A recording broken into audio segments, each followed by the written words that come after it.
Sir ನೋಡ್ತೀವಿ, ನೋಡಲ್ಲ ಅಂತ ಹೇಳಲ್ಲ. ಆದರೂ ಸುದೀಪ್ ಸರ್ ಮನೆ ಹತ್ರ ಹೋಗಿದ್ದು ನಾವು. ಅಲ್ಲೇನು ಒಂದು ಸ್ವಲ್ಪನೂ ರೆಸ್ಪೆಕ್ಟೇ ಸಿಗಲಿಲ್ಲ. ನಾವು ಹಳ್ಳಿಯಿಂದ ಬಂದಿದ್ವು. ಒಂದು ಸ್ವಲ್ಪ ಏನೋ ಎಲ್ಪ್ ಕೇಳಕ್ಕೆ ಹೋಗ್ಬೇಕಾಯ್ತು ಅವ್ರ ಹತ್ರ. ಅಲ್ಲಿ ಸೆಕ್ಯೂರಿಟಿ ಹೆಂಗೆ ಬೇಕಂಗೆ ಮಾತಾಡ್ತಾನೆ. ನಾವು ಅಲ್ಲಿಂದ ಅಷ್ಟು ದೂರದಿಂದ ಬಂದಿದ್ದೀವಿ, ಒಂದು ಸ್ವಲ್ಪ ಎಲ್ಪ್ ಕೇಳಬೇಕು ಸುದೀಪ್ ಸರ್ ಹತ್ರ.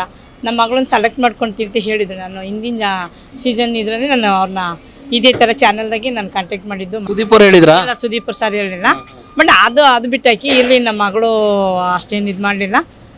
ಸ್ವಲ್ಪ ಎಲ್ಪ್ ಕೇಳಕ್ಕೆ ಹೋಗಿದ್ದೆ ನಾನು. ಸೆಕ್ಯೂರಿಟಿ ಸರ್ ರೆಸ್ಪೆಕ್ಟೇ ಕೊಡಲಿಲ್ಲ. ಹಂಗಾಗಿ ನಮಗೆ ಹಳ್ಳಿಯಿಂದ ಬಂದವರಿಗೆ ಒಂದು ಸ್ವಲ್ಪ ಕೋಪ್ರೇಟ್ ಮಾಡಬೇಕು.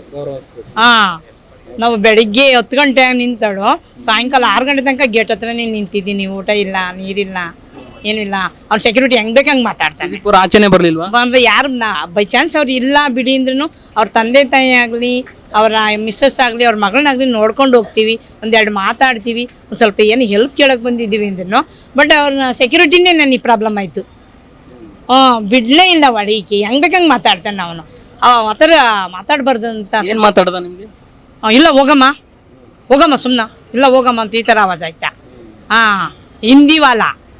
ಹಾಂ, ಹಂಗಾಗಿ ಬಿಗ್ ಬಾಸ್ ಚೆನ್ನಾಗಿದೆ, ನಾವು ನೋಡ್ತೀವಿ. ನಾವು ಇಲ್ಲಿ ತನಕ ಕರೆನ್ಸಿನೇ ಹಾಕ್ಸ್ಕೊಂಡಿಲ್ಲ. ನಾವು ಬಿಗ್ ಬಾಸ್ ಸ್ಟಾರ್ಟ್ ಆದಾಗಲೇ ಕರೆನ್ಸಿ ಹಾಕ್ಸೋದು ಟಿವಿಗೆ. ನಮಗೆ ಭಾಳ ಇಂಟ್ರೆಸ್ಟು. ಚೆನ್ನಾಗಿದೆ, ಒಳ್ಳೆ ವೇದಿಕೆ. ಸುದೀಪ್ಗೋಸ್ಕರ ನೋಡ್ತೀರಾ ಏನು ಸ್ಪರ್ಧಿಗಳು? ಯಾರಿಗೋಸ್ಕರ ನೋಡ್ತೀವಿ, ಅದ್ರ ಮೇಲೆ ಆದ್ಯತೆ ಯಾರು ಹೊಂದುತ್ತಾರೆ, ಒಂದು ಹೆಲ್ಪ್ ನೇಚರ್ ಇದೆ ಅದರಿಂದ ಬಿಗ್ ಬಾಸಿಂದ ಅಂತ ನೋಡ್ತೀವಿ. ಬಟ್ ಹಳ್ಳಿ ಮಕ್ಕಳಿಗೆ ಆದ್ಯತೆ ಕೊಡ್ಬೇಕು ಸರ್. ಈ ಫಿಲಮ್ ಸ್ಟಾರ್ಗಳು, ಸೀರಿಯಲ್ನವ್ರು, ಆಮೇಲೆ ಟಿಕ್ ಟಾಕ್ ಮಾಡಿ ಅವ್ರಿಗೆ ಕೊಡ್ತಾರೆ.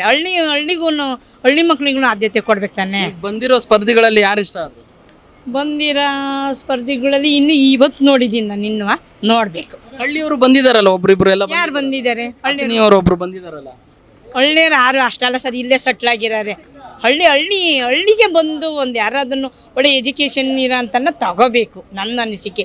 ಯಾಕೆಂದರೆ ಬಡತನದಲ್ಲಿ ಓದಿರ್ತಾರೆ, ಏನೋ ಒಂದು ವೇದಿಕೆ ಅಲಂಕರಿಸಿದರೆ ಅವ್ರಿಗೂ ಒಂದು ಮುಂದಿನ ಸ್ಟೇಜ್ ಕರೆ ಸಿಗುತ್ತೆ ಸಿಗುತ್ತೆ ಅಂತ, ಪೀಳಿಗೆ ಸಿಗುತ್ತೆ ಅಂತ. Thank you.